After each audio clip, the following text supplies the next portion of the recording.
Mr. Secretary, thanks so much for taking your time. In 2022, about 18,000 people from India have applied for political asylum in Austria. For several months, there was no other country with more asylum seekers here. How would you explain that? Well, I don't know the numbers. If you say so, I have to take you at your word. But my sense is that when it comes to irregular migration, sometimes, because these are done by syndicates and gangs, you never know where they end up with. I think what's important is not what happened in the past. It is that we have a commitment to ensure that movement and mobility is legal. We would like a regime, an agreed regime for that. It's good for the global workplace. It's good for the Austrian economy. And we have, that's one of the outcomes of my visit to Vienna. Another outcome is that you have assured Austria's foreign minister that India will take back all of the citizens who will not get asylum in Austria, which will probably be almost 100%. How fast will this happen? Look, in terms of our citizens, if they're proven to be our citizens, we obviously have an obligation in that regard. But what is important for us is to validate the fact that if there's somebody who's staying illegally, that they are our citizens. If there are citizens, usually we work it out between the governments concerned. I can't give you a time frame on it because it depends on what is the level of proof that is provided for us and what are the preparations on the Austrian side. So you did not agree on a time frame today? No, we didn't. Frankly, we didn't get into that kind of discussion. That is for the immigration people to decide. As foreign ministers, what we did was to work out an agreed mobility and movement regime. So we were looking for solutions. We weren't into the details of returnees' problem. That there are other people whose jobs it is to do that. Let's talk about the war in Ukraine. As you are well aware, the whole world noticed that India, as a very influential country, has never publicly condemned Russia's assault and invasion into a neighboring country. Why is that so? Can you really be neutral in a war for which obviously one side bears all responsibility? Well, look, I think in international relations, you have sometimes very complicated situations. And where we are concerned, we have always taken the position that the way out is for the countries concerned to get back to dialogue and to diplomacy. I'll come to that soon, but is this a complicated situation? Is this really complicated? There's just one big country invading its neighbor. No, look, I can give you many instances of countries who have violated the sovereignty of another country. If I were to ask where Europe stood on a lot of those, I'm afraid I'll get a long silence. So do understand one thing. At the end of the day, we make judgments in foreign policy based on what we think are our long-term interests and what is good for the world. But you and Prime Minister Modi have already said that regularly call on both sides to stop the war and to negotiate. However, can one really urge Ukraine to stop defending itself? After all, there are no Ukrainian tanks in Russia. There are Russian tanks and planes and missiles destroying Ukraine. I think that's a bit of a misrepresentation. I think what we do is to say, get back to dialogue and diplomacy. There was dialogue and diplomacy in the early days of the conflict. So it's not that it didn't happen. So it's not for us to put conditions and to say this country is equal to that country. That's your judgment. But shouldn't you urge Russia to stop the war? I think we have been very clear that this conflict is not in anybody's interest, including theirs. But you wouldn't say it more explicitly? I'm a diplomat. It is my job to conduct foreign policy which serves my national interests and which serves what I believe is a long-term pathway towards peace and dialogue. Let's talk about India's interests. India does not take part in Western sanctions against Russia, but has increased its imports from Russia 5 times since the war began. By this, are you not helping Moscow? Are you not financing Russia's war? Europe imported in the same period 6 times the energy which India did. So Europe decreased its imports a lot and dramatically since the war started. You multiplied yours. No, essentially, if it is a matter of principle, why didn't Europe cut on the first day? Why didn't we see on 25th of February a complete cutoff of energy imports from Russia? But You can't say it's my principle, but by the way, I will do it by my timing. Okay, but isn't it the difference between decreasing your imports but still making sure that Europe is not freezing to death in the winter, or just increasing your imports by 5 times? No, Europe has managed to reduce its imports while doing it in a manner in which it is comfortable for Europe. Comfortable. If that, it's manageable. Maybe a little bit of an It's manageable. Now, if at 60,000 euros or whatever is your per capita income, you are so caring about your population. I have a population at $2,000. I also need energy. I'm not in a position to pay high prices. The price of oil has doubled.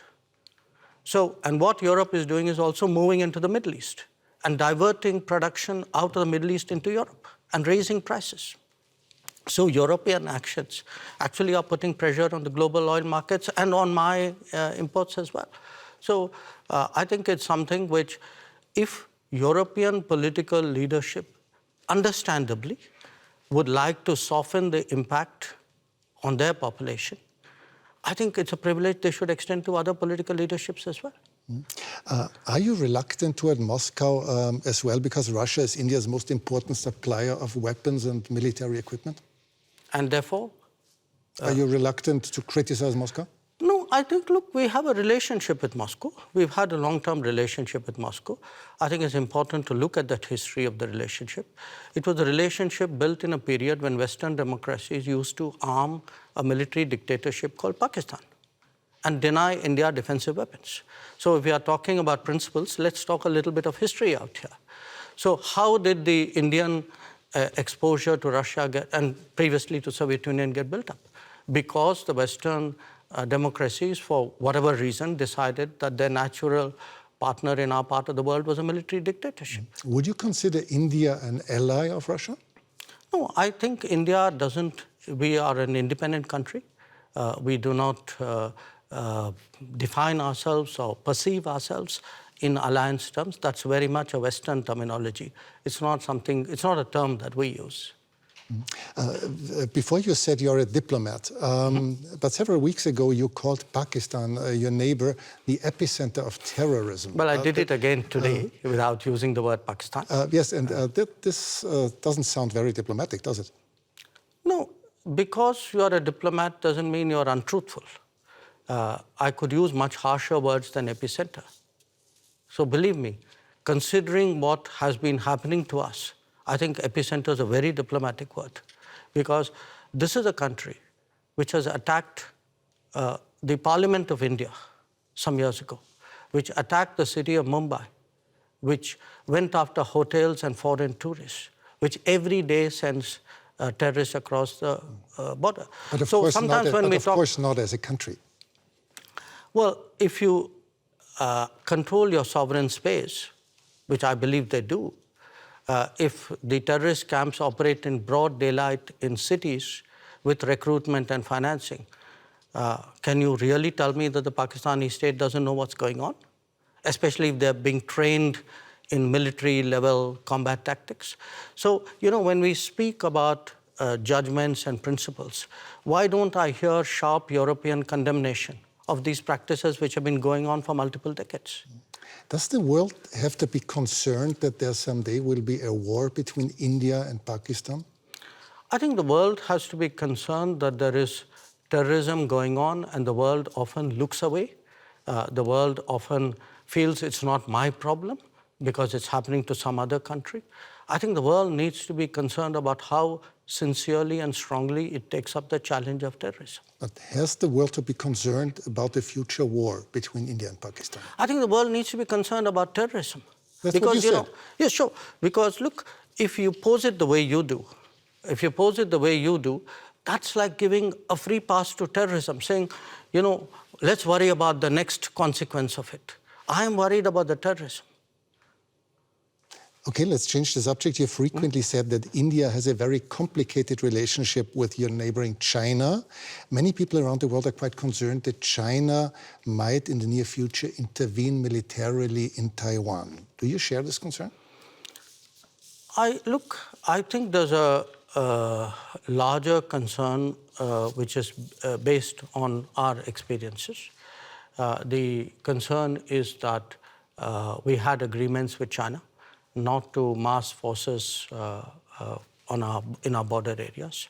And they have not observed those agreements, which is why we have the currently tense situation that we do.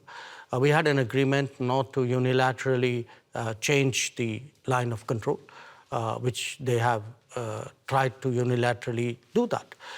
So there is, I think, a perception that we have which derives directly from our experiences.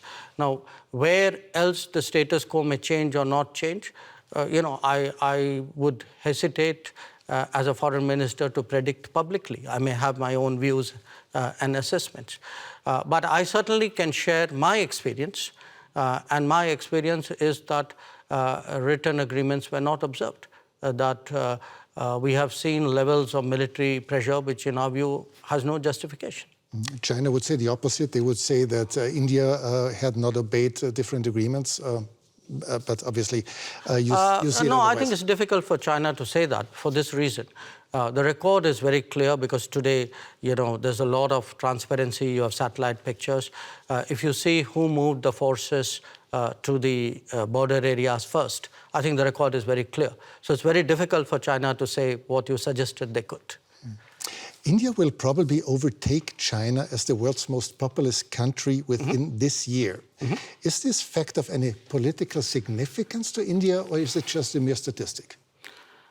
We'll know that when we reach there, won't we? Yeah, because we have never used numbers in that manner.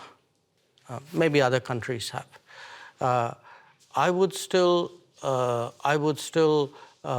say, to a large extent, it is a statistic, but you will have a situation where the world's most populous country is not among the permanent members of the Security Council. And what does it say about the state of the UN if that is the case? So it's a kind of both a yes and a no. It's partly a statistic, but I think it's a statistic which means a lot. For several years, you have called for a permanent seat on the Security Council, as have Brazil, as has Japan or Germany. How long will it take, from your point of view, till this reform of the Council will actually become reality? Well, ideally, we'd like it yesterday. Of course. But the problem, I think, is that those who are today enjoying the benefits of permanent membership clearly are not in a hurry to see reform. I think it's a very short-sighted view, in my opinion, because at the end of the day, the credibility of the UN and, frankly, their own interest and effectiveness is at stake. So my sense is it will take some time, hopefully not too much time. I can see a growing body of opinion among UN members who believe that there must be change. It's not just us. You have entire Africa, entire Latin America left out. Developing countries vastly underrepresented. I think the state of the world, this was an organization invented in 1945. It's 2023. And when you would have to guess for a year when this will happen, what would it be? No, I wouldn't guess because I know the complexities of this process. It's a tough one. I'd be honest with you. It's a tough one, but I don't think because it's a tough one we should give up. On the contrary, I think because it's a tough one, we should actually up the ante, increase the feeling in wide parts of the world that this reform is absolutely essential. Thanks so much for your time. Well, thank you. It's a great pleasure.